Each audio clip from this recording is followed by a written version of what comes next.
Assalamu alaikum students. My name is Neek Parveen. I am teacher of Sindhi subjects of English department Benazir Bhutto Shahid University Liari Karachi. Course title अॼु मुंहिंजो EG 412 आहे ऐं मुंहिंजो अॼु जो topic जेको आहे बिलू दादा आहे। सभिनी खां पहिरीं बिलू दादा जो थोरो तारुफ़ तव्हांखे मां ॿुधाईंदसि।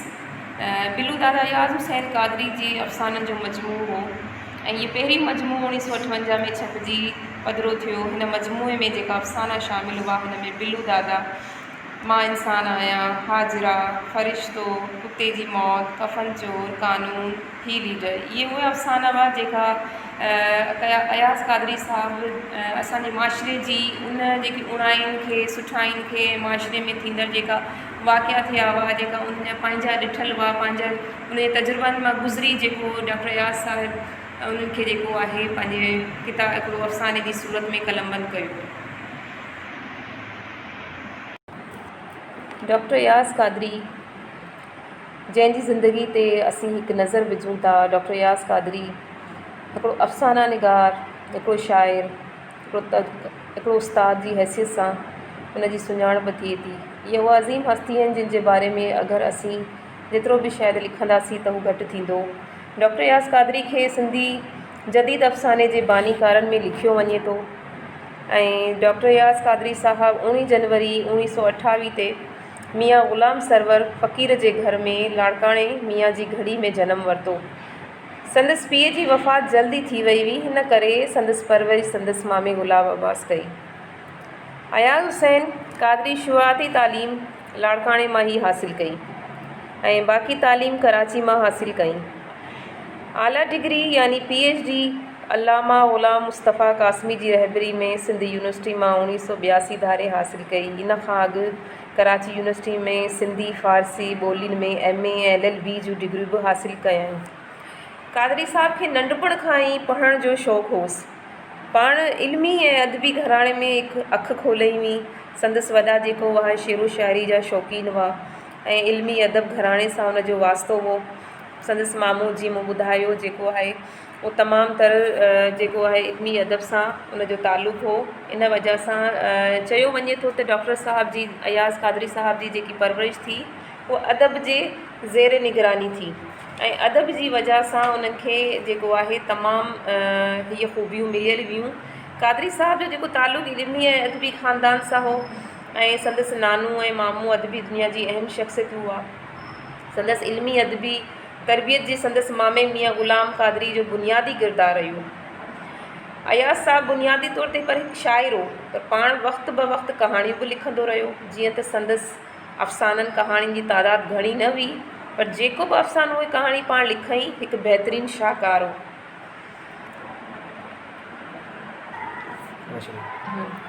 जीअं त मूं अव्हांखे ॿुधायो की कादरी साहब जो जेको नंढपण खां ई उन्हनि खे तालीम जो तमामु तर पढ़णु लिखण जो शौक़ु हो। संदसि वॾा जेका हुआ हिकिड़े इल्मी अदबी घराणे सां हुनजो तालुक़ु हो। डॉक्टर साहब जेको हो 15 सालनि जी उमिरि में ई पहिरियों ग़ज़ल लिखियाईं ऐं यानी शेरो शाइरी मां एतिरो उनखे दिलचस्पी हुई जो 15 सालनि जी उमिरि में जेको ग़ज़ल लिखई उहा वॾी ॻाल्हि हुई। ऐं 40-50 जे ॾहाके में पाण शाइरी बि कंदा हुआ, तमामु सुठी शाइरी कंदा हुआ। डॉक्टर साहब जेको न सिर्फ़ु हिकु मुहक़िक़ हो पर पाण जेको आहे PhD जे शागिर्दनि जो जेको सुपरवाइज़र बि रहियो। पाण केतिरनि ई किताबनि जा तर्जुमा बि कया ई आहिनि। संदसि कहाणियुनि में गोरकी जे उत्तम कहाणी ऐं संदसि जेको आहे आज़ादी जो अॻुवाण ऐं जेको आहे जनन पिरीअ जूं ऐं ॿियो पाकिस्तान कल्चर, ॿियो हिकिड़ो उहो कराची यूनिवर्सिटी जी तारीख़, इहे उहे किताब हुआ जेका उन्हनि पाण लिखिया। ऐं डॉक्टर साहब खे अगरि ॾिसूं त उन्हनि जेको आहे अफ़साननि में शाइरी सां गॾु शाइरी में नालो उन्हनि जेतिरो हासिलु कयो, जेतिरो शाइरी जी उन्हनि ख़ासियतूं उन्हनि में मौजूदु हुई, तीअं अफ़साना निगारी जी बि उन्हनि में तमामु तर जेको आहे बहितरीनु उन्हनि में सलाहियतूं मौजूदु हुयूं। ऐं उन्हनि में जेको उन्हनि अफ़सानो जेको बिलू दादा लिखियो हो, जंहिंजे बारे में असां अॻिते पढ़ंदासीं, उहो तमामु बहितरीनु अफ़सानो हो। डॉक्टर साहब ही जेको अफ़सानो अयाज़ कादरी लिखियो हो, हीउ बिलू दादा 1958 में छपिजी पधिरो थियो। हिन मजमूए में जेका अफ़साना शामिलु थिया उहे तमामु बहितरीनु अफ़साना हुआ। उहे बि अफ़साना हुआ जेका डॉक्टर साहब ख़ुदि जेको पंहिंजी अखियुनि आॾो ईंदड़ जेका वाक़िया थिया हुआ, जेका हुननि तजुर्बा हासिलु कया, माण्हुनि जो अहसासु उन्हनि इन अफ़साननि में जेको आहे डॉक्टर याज़ क़ादरी साहब समोए छॾियो आहे। उन डॉक्टर साहब जो हिकिड़ो लफ़्ज़ जेको बिल्लू दादा जो लिखियलु अफ़साननि जो आहे, हिकिड़ी माण्हुनि जी सची हक़ीक़त, माण्हुनि जी पंहिंजी आप बीती आहे ऐं उन वाक़ियाती हक़ीक़ी उन्हनि जी फितरी जेका तर्ज़ अमल माण्हुनि जा हुआ ऐं उन्हनि जी ज़िंदगी जा उहा ॾुख ॾाखड़ा उहे जेकी हक़ीक़तूं हुयूं ऐं डॉक्टर साहब इन खे जेको आहे कलम जी शक्ल में ऐं अफ़साननि जी हिकिड़ी सूरत में पेश कयो आहे। 50 वारे ॾहाके जे शुरूअ में सिंधी अदबी बोर्ड जी तरफ़ां हिकिड़ो रिसालो छपजियो जंहिंजो नालो टुमाही महिराण जे नाले सां हुओ। अयाज़ साहब जा हिन में अफ़साना हमेशह शाया थींदा हुआ। इन अफ़साननि में सिंध जे माहौल जी अकासी डॉक्टर साहब कई हुई। उहो अकासी कई हुई जेको अॼु बि हुनजो जेको अगरि पाण अफ़साना पढ़ूं त उहे सभु ॻाल्हियूं अॼु बि जेको ज़मींदारनि में ऐं उते जे वॾेरनि में, उते जे हारियुनि में, ग़रीबनि में, उते जेका पोरियत कंदा माण्हू आहिनि, जेको उन्हनि जी तकलीफ़ूं पीड़ा आहिनि, उन्हनि जी सभु उहे जेकियूं अॼु बि पाण खे नज़र ईंदियूं, जेको उन्हनि पंहिंजे अफ़साननि में उन्हनि जा ॾुखनि जूं जेकी दास्तानूं जेकी उन्हनि लिखियूं, त सिंधी माण्हुनि खे उहो सुजाॻी जो उन्हनि जेको सॾु ॾिनो हुओ उहो ग़रीबनि, मिसकीननि, हारियुनि ऐं पोरतियुनि जी जेकी पीड़ा हुई, जेकी उनजी उपटार इन अफ़साननि में डॉक्टर साहब कई। जेको इन जो अफ़सानो हफ़्तेवार हूंदो हुओ, जंहिंमें इन में सिंधी अदबी बोर्ड जी तरफ़ां जेको शाया थींदो हुओ, उन में डॉक्टर साहब जेको आहे अयाज़ क़ादरी उन्हनि खे तमामु बहितरीनु अंदाज़ सां लिखियो ऐं माण्हू जेको हुनखे तमामु शौक़ सां पढ़ंदा हुआ ऐं इन जी तमामु तर जेको आहे उन में रहनुमाई बि हासिलु कंदा हुआ। चयो वञे त सच पुछो त क़ादरी साहब हिकु हमागीर शख़्सियत जो मालिक हो। संदसि इल्मी अदबी उहिदनि ते अगरि पाण नज़र विझूं त हिकिड़ी डिघी लिस्ट नज़र ईंदी, पर मूं जेको आहे मुख़्तसर जेको आहे अंदाज़ में संदसि इल्मी अदबी जाइज़ो पेश कयो। हिकु अहिड़ो उस्ताद जंहिंखे हर वक़्तु तालीम आम करण जो शौक़ु हूंदो हो, सिंधी अदब जो अहिड़ो ख़ूबसूरत शाइर ऐं अणमट कहाणीकार जंहिंजो मक़सदु अदब खे तख़लीक़ करणु हो। संदसि दुनिया में लाॾाणो 15 दिसंबर 1998 में 15 शाबान सॻोरी राति जेको पाण ख़ालिक़ हक़ीक़ी सां वञी मिलियो। पाण ख़ानदानी क़ब्रिस्तान में उनखे दफ़न कयां।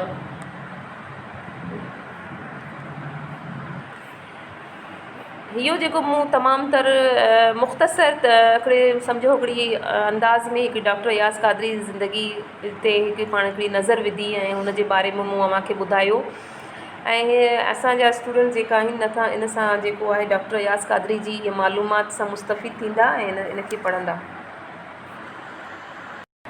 अफ़सानो बिल्लू दादा जे बारे में अॼु जेको आहे सो इहे जेको अफ़सानो लिखियो वियो, जीअं मूं अव्हांखे पहिरीं स्लाइड्स में ॿुधाईंदी आईसि कि डॉक्टर अयाज़ क़ादरी हिकिड़ो बहितरीनु अफ़साना निगारो। हुन पंहिंजे जेको आहे अफ़साननि में हमेशह जेको आहे ग़रीबनि जो, जेको आहे वॾेरनि जो, पोरियतनि जो ऐं जेका आम माण्हू आहे उन्हनि जी जेकी आहे ज़िंदगी जी अकासी कई।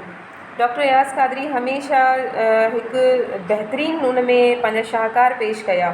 जीअं अफ़सानो असांजो हाणे असीं बिल्लू दादा अफ़साने जी हिकिड़ी तमामु तर जेको आहे उनजो जेको अव्हांखे बारे में इंट्रोडक्शन ॾींदीसि त बिल्लू दादा सिंधी साहित्य जो जेको बर्क़ लेखक असांजो शाइर हो डॉक्टर अयाज़ क़ादरी, इन जी तहरीर कयल जेकी हिकिड़ी शाहकार आहे ऐं हिन में डॉक्टर अयाज़ क़ादरी पंहिंजो जेको अफ़साने जी जीअं ॿुधायो 1953 में जेके फ़न जी शुरूआति कई हुई, पर संदसि अफ़साननि जो जेको मजमू बिल्लू दादा जेको ही टाइटल मां अव्हांखे ॾेखारियां थी, हिन में जेकी कहाणियूं आहिनि बिल्लू दादा, हाजरा, फ़रिश्तो, कफ़न चोर, कानून, ही लीडर, कुते जी मौत, मां इंसान आहियां, इहे उहे कहानियूं आहिनि जेकियूं हिन अफ़साने किताब में बहितरीनु ऐं शाहकार कहाणी ॾिनल आहिनि।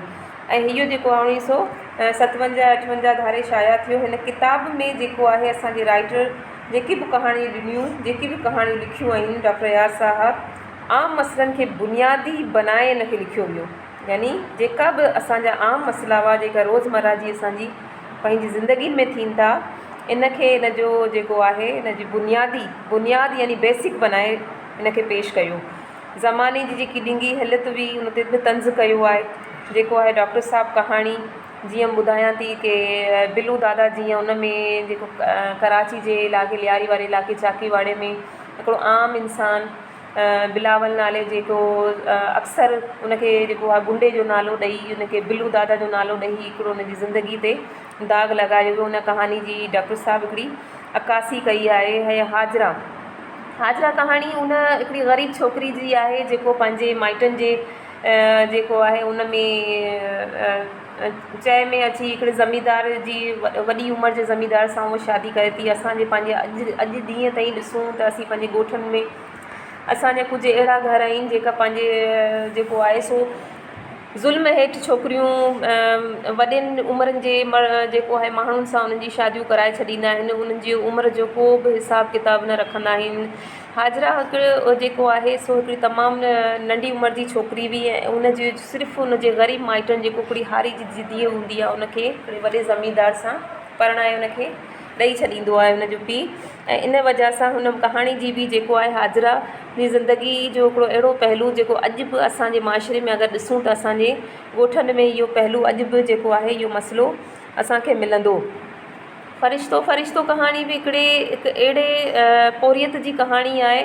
असांजे माशरे में अहिड़ा मज़दूर आहिनि जेका वॾनि खां वठी नाननि ॾाॾनि खां वठी जेको विरासती तौर ते जिते बि कमु कंदा आहिनि पोइ हुन कमनि जो जेको आहे जेको उन खे मुआवज़ो कतई कोन मिलंदो आहे ऐं हू जेको आहे उन में पिसिजी वेंदा आहिनि। जॾहिं उन्हनि ते ॾुखियो वक़्तु ईंदो आहे त पोइ उन्हनि जा जेका मालिक हूंदा आहिनि उन्हनि खे उन्हनि जी को बि क़दुरु न कंदा आहिनि। ऐं कफ़न चोर जेकी कहाणी आहे हिकिड़े अहिड़े मौलवी जी कहाणी आहे करमला जी जेको पंहिंजे गुरबत जे सबबु जॾहिं हालात सही हूंदा हुआ त हुनजे आड़े पाड़े वारा जेको उनखे ख़ैरातूं ॾींदा हुआ ऐं उनखे जेको आहे न्याज़ूं मोकिलींदा हुआ। उनखे घटि आमदनी जे सबबु उनजो गुज़र सफ़र माण्हुनि जी हेल्प जी वजह सां उनजो थी वेंदो हो। पर जीअं जीअं हालात ख़राबु थींदा आया माण्हू पंहिंजी बि पूरत न करे सघिया ऐं हिन जेको आहे मौलवी जी मौज़न जी जेकी कहाणी हुई उहा बि गुरबत जे सबबु उनजी जेको आहे उनखे कफ़न जी चोरी करण ते मजबूर कयो। असांजी ॿी कहाणी जेकी जी कानून आहे कानून अॼु बि ॾिसूं त कानून जो अवां सॼी सूरत हाल कानून खां जेको आहे वाक़िफ़ु हुयो। कानून चंद मुआवज़े जे एवज़ जेको आहे पंहिंजा उसूल पंहिंजा जेको आहे भञी छॾींदो आहे। अहिड़ा ई कानून जेका हूंदा आहिनि कानून पहिरीं बि ज़माने में शुरू खां वठी जीअं कानून जी हक़ीक़तूं हलंदे आयूं आहिनि उअं ई अॼु बि जेको पाणखे मिलंदी। ही लीडर कहाणी जेको आहे अफ़सानो डॉक्टर यास कादरी असांजे उहे जेका आहिनि असांजा सियासतदान जीअं पहिरीं सियासतदान हूंदा हुआ ऐं जेका अॼु जा सियासतदान आहिनि अगरि असीं ॾिसूं त उन्हनि में का बि फ़र्क़ु न आहे। पंहिंजी सियासत जे जेके भेंट में जेका माण्हू चाढ़ींदा हुआ ऐं पंहिंजी सियासत चमकाईंदा हुआ ऐं उन्हनि जी सियासत जेको आहे उन्हनि जी सियासत जे करे जेकी उन्हनि जी आवाम बेवकूफ़ बणिजी वेंदी हुई त उनखे जेको आहे इन लीडर जो जेका लिकल कम हुआ जेका कुधा कम हुआ उनखे इन्हनि पधिरो कयो आहे। कुते जी मौत हिकु अहिड़े ज़मींदार जो अफ़सानो आहे जे हिकिड़े पंहिंजे नौकर जे ॿार सां खां वधीक जेको पंहिंजे पालियल कुते खे जेको आहे अहमियत ॾिनी ऐं हिकिड़े सियारे जी हिकु अहिड़ी राति जंहिंमें इंसान जो बच्चो बीमार थिए थो ऐं हिकिड़ो जानवर जो ॿारु बीमार थिए थो। इंसानियत त इहा आहे की ॿिन्ही जो जेको ख़्यालु रखिजे पर जेको आहे ज़मींदार पंहिंजे जेको आहे कुते खे हिकिड़े इंसान खां वधीक अहमियत ॾिनी ऐं जॾहिं सियारे जी अहिड़ी दर्दनाक राति हिकिड़ो अहिड़ो सियारे जी शदीद जंहिंमें उन में ॿार जी मौत वाक़ई थिए थी ऐं हुन में जेको आहे कुते जो जेको आहे ज़मींदार इलाजु कराए थो ऐं हिकिड़े इंसान जे ॿार खे को अहमियत नथो ॾिए। त हिन कहाणी जी बि बहितरीनु तरीक़े सां डॉक्टर साहब अकासी कई आहे ऐं हिननि जे इंसान जे ज़मीरनि खे झंझोड़ियो आहे। मां इंसान आहियां छा हिकिड़े इंसान जी जेको आहे उहे हक़ीक़त पेश कई आहे जेको मज़हब में यानी इंसानी मज़हब जीअं मज़हब में हिकिड़ो इंसान मारियो वेंदो आहे अहिड़े ई तरीक़े सां मां इंसान आहियां डॉक्टर साहब कहाणी पेश कई आहे त इंसान आहे न हिकिड़ो इंसान जिस्म रखे थो हिकिड़ो साह रखे थो हिकिड़ो उनखे तकलीफ़ बि उहा थिए थी पर हू ही इंसाननि खे ई जेको आहे मज़हब जी जेको तासुब पसंदी आहे उनजे करे हू भुलिजी वञे थो की हू सिर्फ़ु ॾिसंदो आहे की ही मुसलमान आहे ही हिंदू आहे ही कहिड़े मज़हब जो आहे त उनखे जेको आहे मारण जी इंसानु कोशिशि कंदो आहे पर ही इन दर्द खे इन हक़ीक़त खे इनखे महसूसु नथो करे त हीउ जेको आहे गोश्त पोश्त रखंदड़ साह रखंदड़ ऐं हू हिकिड़ो इंसान बि आहे अगरि उनखे जेको आहे मारींदासीं या उनखे क़त्ल कंदासीं, उनखे तकलीफ़ ॾींदासीं त उनखे जेकी तकलीफ़ थींदी उहा मारण वारे खे बि उहा तकलीफ़ थी सघे थी। पर न, जॾहिं जीअं मूं ॿुधायो कि मज़हब जी तासुब पसंदी जेकी जॾहिं फैलिजे थी त इंसान ई इंसान खे मारे छॾे थो। हीअ इंसानियत जो त उन में अंदरि जेको दर्दु हूंदो आहे सो हूंदो ई न आहे, इंसानियत जी उनखे सुञाणप हूंदी ई न आहे। त डॉक्टर साहब मां इंसान आहियां कहाणी जी बि बहितरीनु तरीक़े सां अक्कासी कई आहे ऐं सभु जेकियूं कहाणियूं मूं अव्हांखे जेको आहे उनजो थोरो इंट्रोडक्शन ॾिनो आहे। पाण अॻिते हली जेको आहे इन कहाणियुनि खे जेको आउं बयानु कंदीसि। ऐं डॉक्टर साहब जो हिकिड़ो बहितरीनु अयाज़ हुसैन क़ादरी जी अफ़साननि जो इहो मजमू बिल्लू दादा पहिरियों भेरो 1958 में छपिजी पधिरो थियो। हिन मजमे में जेका अफ़साना शामिलु हुआ हुन में बिल्लू दादा, जीअं ॿुधायो, मां इंसान आहियां, हे सभु जेका अफ़साना शामिलु हुआ। क़ादरी साहब लिखे थो त मुंहिंजा इहे अफ़साना जेका हुआ उनजा प्लाट न धारिया हुआ न ख़्याली, इहे उहे तल हक़ीक़तूं आहिनि जेके असीं पंहिंजी ज़िंदगी में रोज़ु ॾिसूं था। क़ादरी साहब सिर्फ़ु इन्हनि खे अफ़सानी रंग ॾिनो आहे ऐं इन्हनि में जेको आहे क़ादरी साहब समाज में ईंदड़ हुन बुराइनि खे खोले बयानु कयो आहे, उन्हनि ज़ुल्मनि खे खोले बयानु कयो आहे जेको ज़ुल्म अॼु बि असीं जेको आहे ॾिसूं पिया अखियुनि जे साम्हूं। पंहिंजे ग़लति माण्हुनि जी ग़लति रविश ते डॉक्टर साहब तनक़ीद बि कई आहे, तंज़ बि कई आहे। ऐं डॉक्टर साहब पंहिंजे अफ़साने अंदरि कुझु अहिड़ियूं कहाणियूं बि ॾिनियूं आहिनि जिन में कुझु तंज़ो मिज़ाब आहे, मज़ाया बि आहिनि।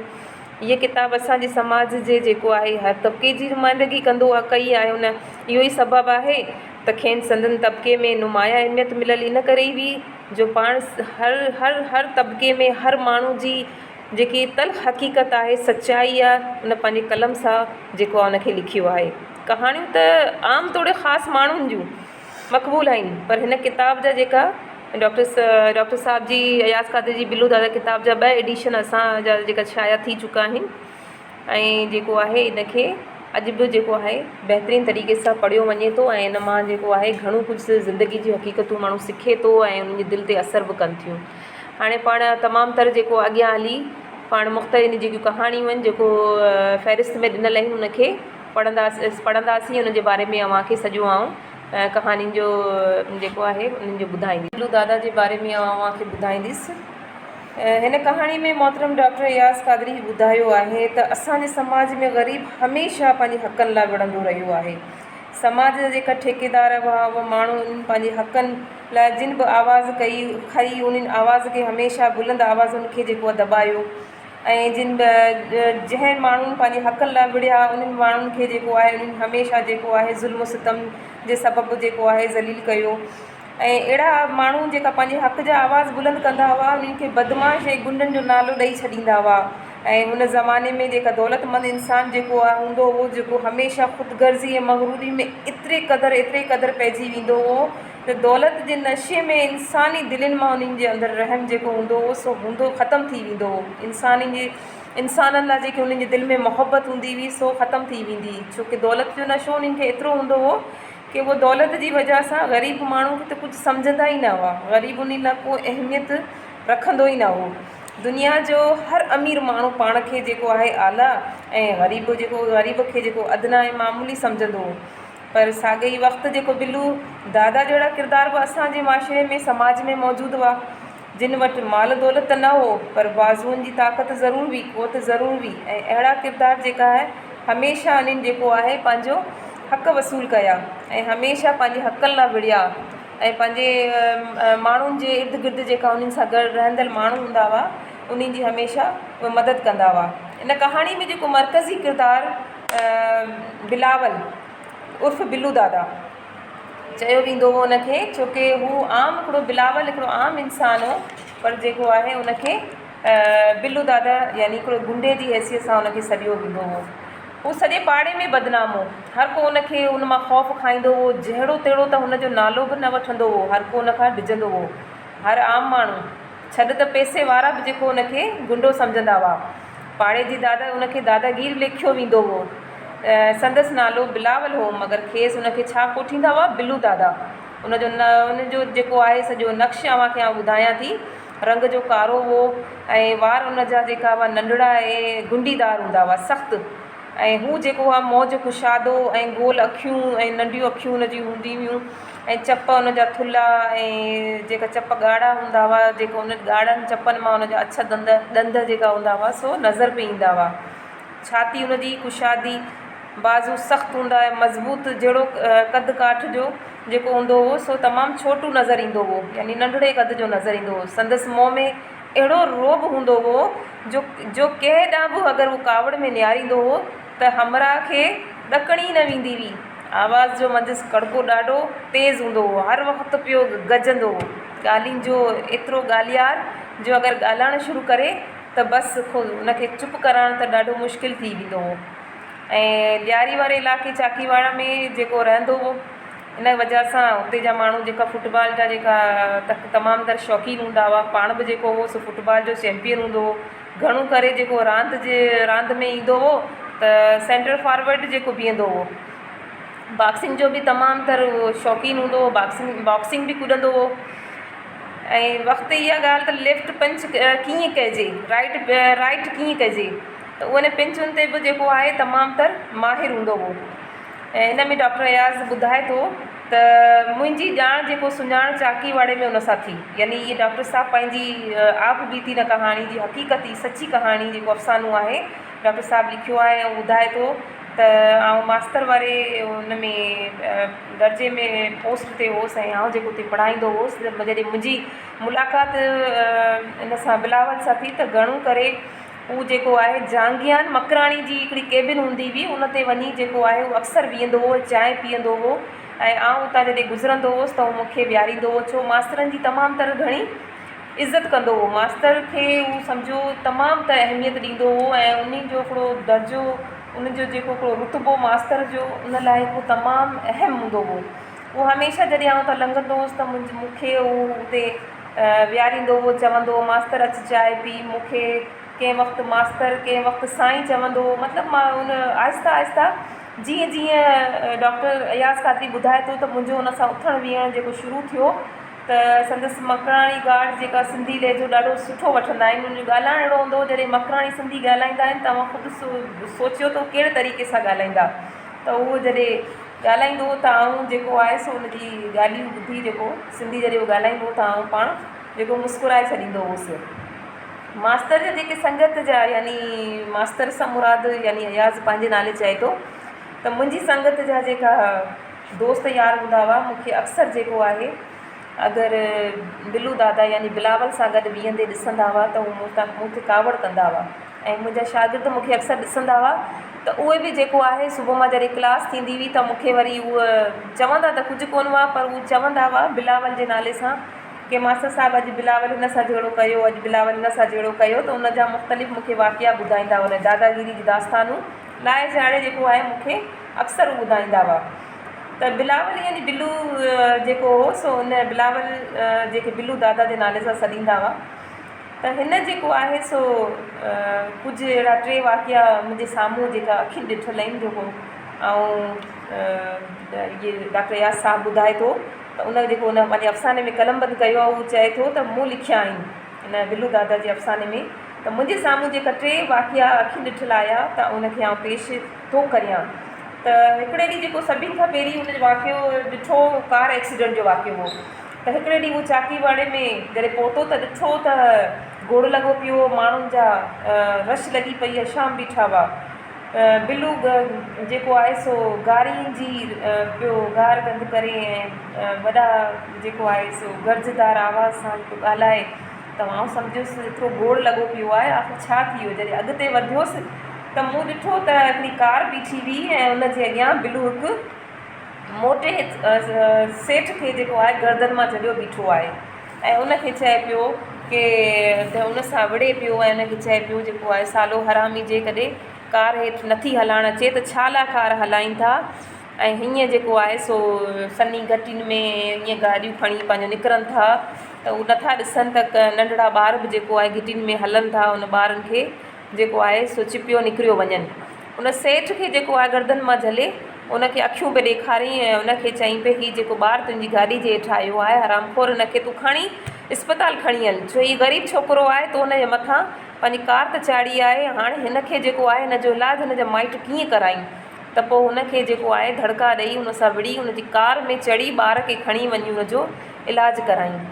ऐं जेको आहे आम्बुन सां गॾु हुअसि, मूं सॼो जेको आहे इहो वाक़ियो ॾिठो ऐं उनखे खणी असीं इस्पताल पहुतासीं ऐं पोइ हुनजो इलाजु कराए ऐं उनखां जेको आहे पैसा बि वरितईं। छोकिरनि जे उन नंढे छोकिरे जे माइटनि खे ख़र्चु करण लाइ उनखां 50 रुपया बि वठी उनखे ॾियारईं, तॾहिं वञी हू सेठ जी हुन जान छॾी आहे। ऐं ॿियो भई जेको मुंहिंजो पंहिंजो बिलावल सां गॾु ॿियो हिकिड़ो वाक़ियो हो, जेको पाड़े जी छोकिरियुनि खे अक्सर पाड़े जा जेका छोकिरा हुआ जेको घिटियुनि में विहंदा हुआ ऐं तंग कंदा हुआ, आवाज़ूं कसींदा हुआ, गाना ॻाईंदा हुआ। बिलावल इंतिहाई शरीफ़ नफ़्स इंसानु हो, पर माण्हू छा करे उनखे बिलू दादा चई उनखे हिकिड़ो गुंडो सम्झंदा हुआ। हिकिड़ो शरीफ़ इंसानु माण्हू न्याणियुनि सियाणियुनि जी इज़त कंदो हो, कॾहिं बि जेको आहे सो इहे न चाहींदो की केरु जेको आहे पाड़े जा जेका इहे जेका छोकिरा हूंदा हुआ जेका ईअं गाना वई ॻाइनि या आवाज़ूं पाड़े जी न्याणियूं जेको आहे रस्ते तां मटंदी हुयूं, उन्हनि ते जेको डायलॉग हणंदा हुआ, हिन चीज़ खां बि ॾाढो जेको आहे हू खार खाईंदो हो ऐं उन्हनि खे अक्सर मोचड़ा विझंदो हो। ऐं इहे वाक ॾींदड़ जेका छोकिरा हूंदा हुआ इन्हनि ते बि जेको आहे हू अक्सर उन्हनि खे मारींदो कंदो हो। हे 2 वाक़िया मूं पंहिंजी अखियुनि जे साम्हूं ॾिठा। ऐं टियों वाक़ियो जेको हो हिकिड़ी लाश जो वाक़ियो हो। हिकिड़ो ॾींहुं हिकिड़े दोस्त जी शादी में आऊं बिलावल सां गॾु मलीर वियोसि। मलीर ॻोठ में असांखे दावत हुई, असीं मलीर वियासीं। बिल्लू खे चयूं यानी बिलावल खे चयूं त गॾिजी हलंदासीं, प्रोग्राम रखियोसीं ऐं ॿई जेको आहे वरी आचार वारे ॾींहुं चाकीवाड़े मां निकितासीं ली मार्केट वटां बस असां पकड़ी ऐं मलीर वञी हलियासीं। सॾ वारे ॾींहुं असां हुते पहुतासीं चाकीवाड़े खां। ज़ाहिर घणो थोरो अॻिते आहे ऐं इन खां पोइ जेको आहे असां अॻिते जीअं पहुतासीं त ॾिठो त हिकिड़ो रस्ते में लाश पियल आहे, हिकिड़े मिस्किन जो लाश नज़र आयो, जेको आम माण्हू जो लाश नज़र आयो। त सम्झोसीं शायदि हीअं को माण्हू को लेटियो पियो आहे, पर परदेसी ॾिसूं त ईअं नज़र आयो को परदेसी बीमार आहे जंहिंखे राति सीउ सुकाए छॾियो हुजे। ऐं ॾिसंदे चयाईं त साईं हिन जो छा कयूं, हिन जो ठिकाणो कयूं, छा कयूं। मूं त अञा कुझु बि न ॾिठो, झटि वरायासीं। जीअं हुनखे वरायासीं, शादी में वञण बदिरां कंहिंजे ग़मी में शरीक थियणु भलो आहे। उहो जेको आहे मूंखे तो चए बिलावल त हीअ लाश जेकी पई आहे, पाण हलूं पिया शादी में ऐं हीअ लाश पई आहे, हिन लाश खे जेको आहे पहिरीं ठिकाणे लॻायूं। ऐं पोइ इहो आउं पाण डॉक्टर साहिबु चए थो पाण सोचींदो रहिजी वियोसि त हाणे छा कयूं। पोइ असां हिकिड़ो बगी वारे खे घुरायोसीं ऐं बगीअ में जेको आहे सो हुन लाश खे विधोसीं ऐं पोइ हिनखे जेको आहे मथे बगी में चाढ़े इस्पताल खणी वियासीं। पोइ हुते जॾहिं पहुतासीं त उहो मरी चुको हो। पोइ मस्जिद वटि पहुतासीं, पोइ हुन वटि जेको आहे सो पैसो त बिलू वटि न हो, बिलावल वटि न हो। त उन मूंखे जेको आहे रस्ते मां वियासीं पिए त उन मूंखे थोरो बिहारियो। उन मूंखे उन लाश जेको बगीअ में असां खणी पिए वियासीं उन सां गॾु मूंखे विहारईं ऐं मूंखे चयाईं की साईं तूं सिर्फ़ु थोरी देरि बीह त आउं अचां थो। त ॾिठोमि त हिकिड़ी सीमेंट जी बिल्डिंग हुई वॾी, उन तरफ़ इशारो करे चयाईं मूंखे त तूं सबर कर, ऐं इहे ब्लैक मार्केटिंग जा जेका माण्हू आहिनि जेको ब्लैक मनी कमाईंदा आहिनि उन्हनि खां थोरो अचां थो मिली। थोरी देरि खां पोइ ॾिसां थो वञे थो उन वटि ऐं उन खां जेको आहे पैसा वठी अचे थो ऐं पोइ वरी हुन लाश जी जेको आहे हुनजो कफ़न दफ़न जो इंतज़ामु करे थो। त मूं हुनखे चयो की हीअ किथां पैसा आया? त चईं हीअ उहे माण्हू आहिनि जेका ग़रीबनि जो ज़ुल्म करे जेको हीअ माल ठाहीनि था, त अगरि हीअ ग़रीबनि जे कमु न आया त पोइ हीअ कंहिंजे कमु ईंदा। त हथ में ॾिठमि त बिलू जे उहो चाकू बि हो। त मूं चयो साईं ॾिसी त मूंखे उहो हैरान थी वियो त ऐं शायदि घबराइजी वियोसि, छोकी ज़ाहिर आहे हिकिड़े हथ में पैसा, ॿिए हथ में हुनजे चाकू हो। त उहो मूंखे चयाईं त भई हीअ जेको आहे सेठ जेका आहिनि हीअ बग़ैर जेके हथियार जे असांखे कुझु बि नथा ॾियनि। जीअं तीअं वञी असां इहो सभु मामिलो ख़तमु कयोसीं। पोइ वरी जेको आहे इहे मुंहिंजी अखियुनि जे यानी इहे डॉक्टर याद साहिबु चए थो हीअ मूं जेका वाक़िया ॾिठा हुआ हे पंहिंजी अखियुनि जे ॾिठा साम्हूं ईंदड़ टे वाक़िया हुआ जेका बिलावल सां गॾु थिया हुआ। माण्हू उनखे जेको आहे सो गुंडो सॾाईंदा हुआ। असांजे समाज जेको तबिको आहे बिलू दादा जे किरदारनि सां घणो नफ़रत कंदो आहे। छो त बिलू जहिड़ा जेका किरदार आहिनि ख़ुदिगर्ज़ ऐं फ़रेबी माण्हुनि जी जेकी ॾिंगी हिलत आहे, जेकी लालच आहे, जेका धोखा आहिनि, जेके उन जा ई ब्लैक मनी सां जेका माल कमाइण जा तरीक़ा आहिनि ऐं जेका समाज जा ठेकेदार आहिनि, त उहो जेको बिलू जहिड़ा जेका किरदार आहिनि, बिलू जहिड़नि खे जेको बिलावल जे नाले शरीफ़ नफ़्स हिकिड़ो बिलावल हो, उनखे जेको बिलू यानी गुंडे जे नाले सां उनखे ॿधाए छॾींदा आहिनि, उन्हनि खे जेलुनि जे हवाले थाणनि जे हवाले करे छॾींदा आहिनि। पोइ आख़िर जेको आहे उन मां बेज़ार थी पिया, बिलू मां बेज़ार थी उनखे जेको आहे शहर बदर कराए ॾियनि। मूं जॾहिं आऊं जांगियनि जे होटल ते वियुसि त मूं जॾहिं उन खां पुछियो केबिन वारे खां त बिलू किथे आहे, त चई साईं मूंखे चए थो साईं जेको आहे समाज जे जेका मां ख़बर आहे इस ठेकेदार आहिनि, जेका सेठ आहिनि, उन्हनि खां जॾहिं पैसा वठंदो त उन्हनि जेको आहे हिनखे डिपोर्ट कराए छॾियो, हुनखे शहर बदर कराए छॾियो ऐं हू हाणे मकराण हली वियो आहे ऐं हाणे वापसि न ईंदो जेसीं हुनजो टाइम पूरो न थियो। त लेखक जो चवण जे मुताबिक़ त सचाई इंसाफ़ जी जेका तालिब हुजनि था समाज में, उन्हनि जी क़दुरु न आहे ऐं इन्हनि खां ॾिसी जेको आहे इन्हनि जो ख़ात्मो करे उहो सुख जो साहु खणंदा आहिनि। इहे ठेकेदार जेका आहिनि, इहे जेका अमीर माण्हू आहिनि, अमीर तबिके वारा आहिनि, इहे जेका ब्लैक मार्केटिंग कंदा आहिनि, इहे जेका माण्हू जेका अहिड़ा माण्हू पैसा वठी वरी ग़रीबनि ते इस्तेमालु कंदा आहिनि, इहे माण्हू अहिड़े माण्हुनि खे जेको आहे किथे न किथे उनजो ख़ात्मो करण जी कोशिशि कंदा आहिनि, छो की उहे उन्हनि अहिड़नि माण्हुनि बिलावल जहिड़े माण्हुनि खां तमामु तर ख़ौफ़ज़दा हूंदा आहिनि।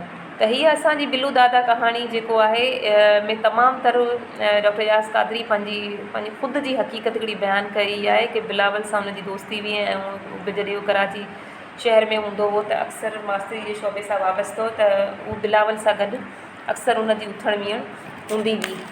भले माण्हू उनखे न पसंदि कंदा हुआ, पर डॉक्टर साहब चए थो मूं बिलावल में हमेशह को शरीफ़ नफ़्स माण्हू ॾिठो, अहसासु कंदड़ माण्हू ॾिठो ऐं हमेशह उहे मूं हिन में माण्हू ॾिठो, उनजे अंदरि उहो मूं हिकिड़ो इंसानु ॾिठो जेको ग़रीबनि जी मदद करण वारो हो, जेको ग़रीबनि जो साथ ॾियण वारो हो, जेको हमेशह पंहिंजी जान जी परवाह किए बग़ैर पंहिंजी जान जी को बि परवाह न कंदो हो ऐं उहो जिते बि को ग़रीब जी मदद जो जज़्बो हुनमें एतिरो हूंदो हो जो किथे बि पंहिंजी जान जी फ़िक्र किए बग़ैर जेको आहे सो उन्हनि जी हेल्प कंदो हो, उनजी मदद कंदो हो, उनजे कमु ईंदो हो, भले हुन लाइ उनखे केतिरी बि मुश्किलात पेश ईंदी हुयूं।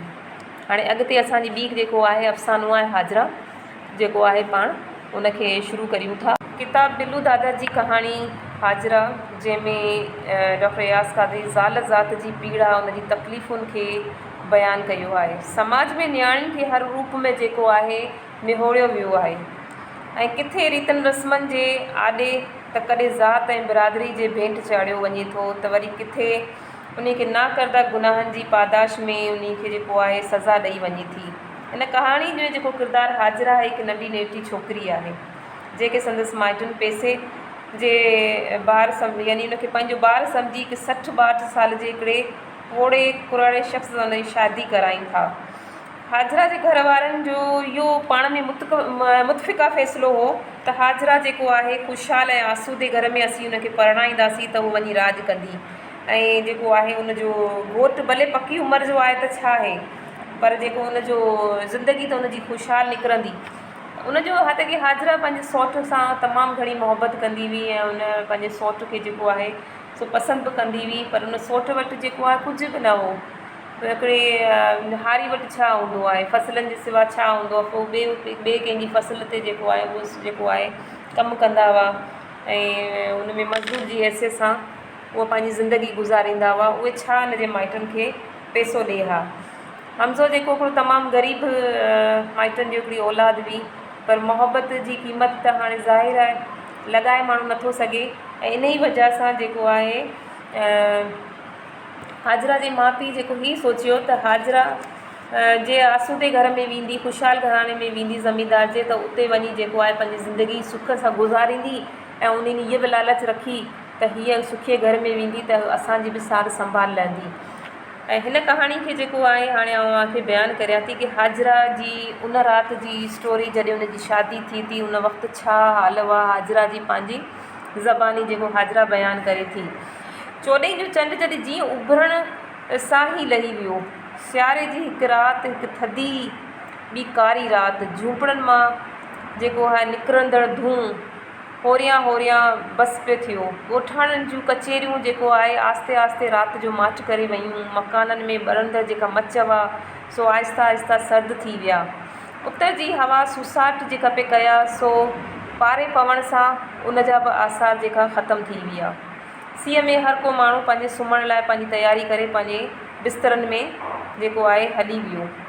परे खां कंहिं झुंगारियो, छा झुंगारियो ॿुधायां थी। ॾिठे जिन हीकार सूरत साहिड़ ॼाम जी, सुख थी सतियूं कीन के भरे साण बतार।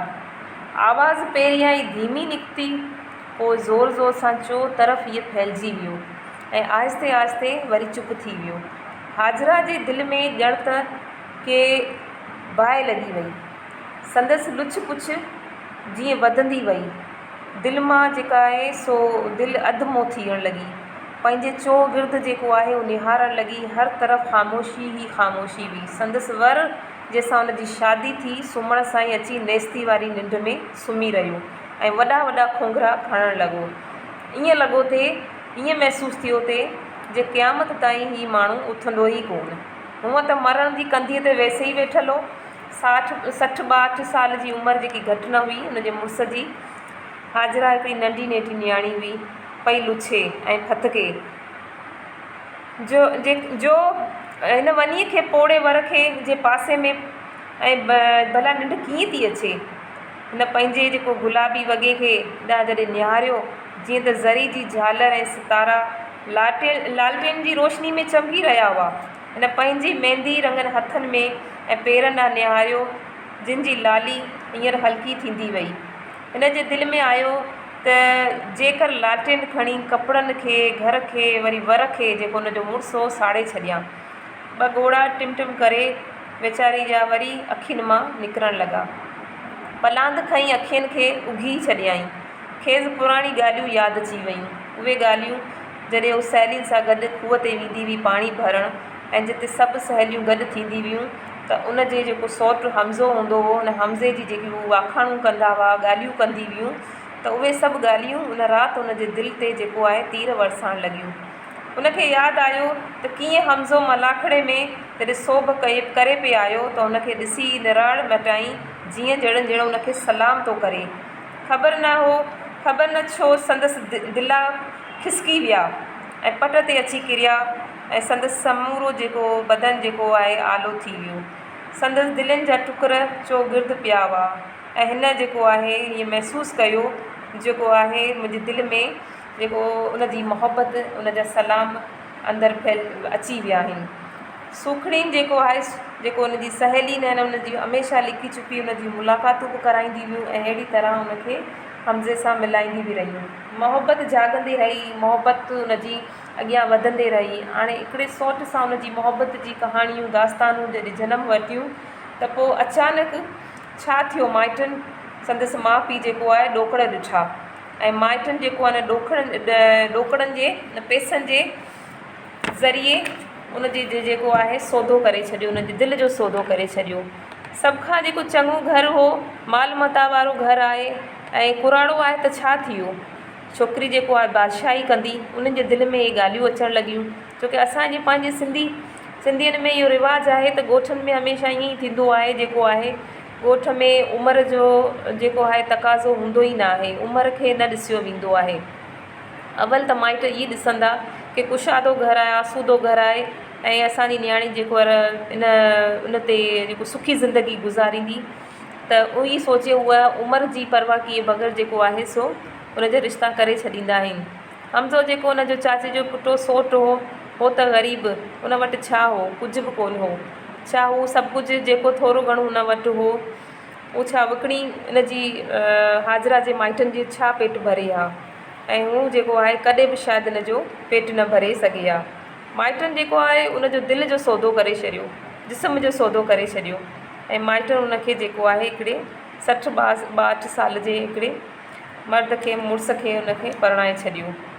वेचारी जेको आहे पंहिंजी ज़िंदगी कीअं गुज़ारणु लॻी। लाऊं जेको उन लधियूं, जॾहिं उन कुराड़े जी शिकिल ॾिठी त उते ई जेको आहे सो बेहोश थी वई। मुरझायल गुल में टिड़ंदड़ मुखड़े जेको आहे उन कुंवार जा जेका हाल थिया शायदि केरु ॾिसे।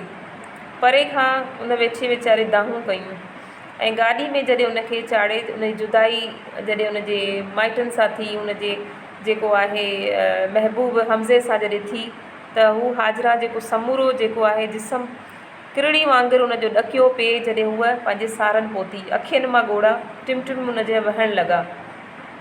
अॼु वरी साॻियो आवाज़ु इहो ई अची उनजे कन जे परदनि ते पियो त संदसि दिलि में जेको आहे उहो ई आवाज़ु घिड़ी वियो ऐं हूअ सोचणु लॻी त मुंहिंजो नियापो शायदि हमज़े वटि पहुची वियो आहे, तॾहिं हमज़ो आयो आहे। त अचानक जेको आहे जॾहिं हूअ उनजे पंहिंजे घर पहुती त उनखे जेको आहे रुॻो कुकाटनि जी कुतनि जे कुकण जी आवाज़ूं ऐं कुकाटनि जूं आवाज़ूं अचणु लॻियूं ऐं आहिस्ते आहिस्ते जेको आहे उहे बि माठ करे वेही रहिया। हाजरा जेको आहे पंहिंजो पासो वराए वरी उथी बीठी पंहिंजे वर ॾांहुं ॾिठाई त अञा ताईं जेको आहे खोंघरा वेठो हणे। हाजरा घर मां वर खे पोयूं सलाम करे पेर पेर में पाए ॿाहिरि निकिती। ओचितो हल्की रड़ कई, अहिड़ी रड़ कई वरी ख़ामोशी वरी फैलिजी वई। जॾहिं सुबुह थी अण पीअण वारियूं जेकियूं अन लाइ सवेरियूं मायूं उथंदियूं हुयूं ॻोठनि में। इहा अञा ताईं बि इहो आहे जेको ॻोठनि जी ज़िंदगी ॿाहिरां जी ज़िंदगी हूंदी आहे, उते जा माण्हू सवेर सुम्ही रहंदा आहिनि ऐं जेको आहे सिॼु निकिरण खां पहिरीं उते जा अञा राति जी ऊंदाही हूंदी आहे। उते जे ॻोठनि जा माण्हू सवेर उथी वेंदा आहिनि। उते मायूं छा कंदियूं आहिनि, सवेर उथंदियूं आहिनि, पंहिंजा कमकार लाहींदियूं आहिनि, अन्न पीअंदियूं आहिनि, पोइ जेको आहे पंहिंजा कमकार सॼे ॾींहं जा सवेरी लाइ वरी फारिग थी वेंदियूं आहिनि। त उनजे घर जी जेकियूं अन्न पीअण वारियूं अन्न लाहिण लाइ उथियूं त हाजरा जे ॾेराणी जेकी हुई उन जेको आहे ॾुध खे विलोड़ण लॻी ऐं मस्जिद मां मुले जी जेकी बांग जी आवाज़ु आज़ान जी आवाज़ु आई।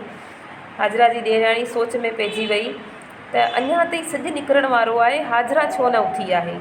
ऐं जीअं शायदि पंहिंजे घोट जी सिक में अञा पूरी नथी थिए तॾहिं हूअ सुती पई आहे।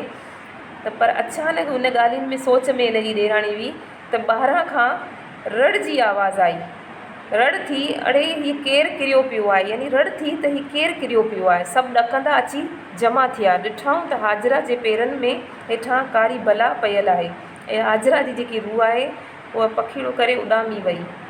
सुबुह जो हमज़ा संदसि जनाज़े सां अची शामिलु थियो। हुन जी अखियुनि मां ॻोढ़ा टिम टिम करे वेही रहिया हुआ त ॼण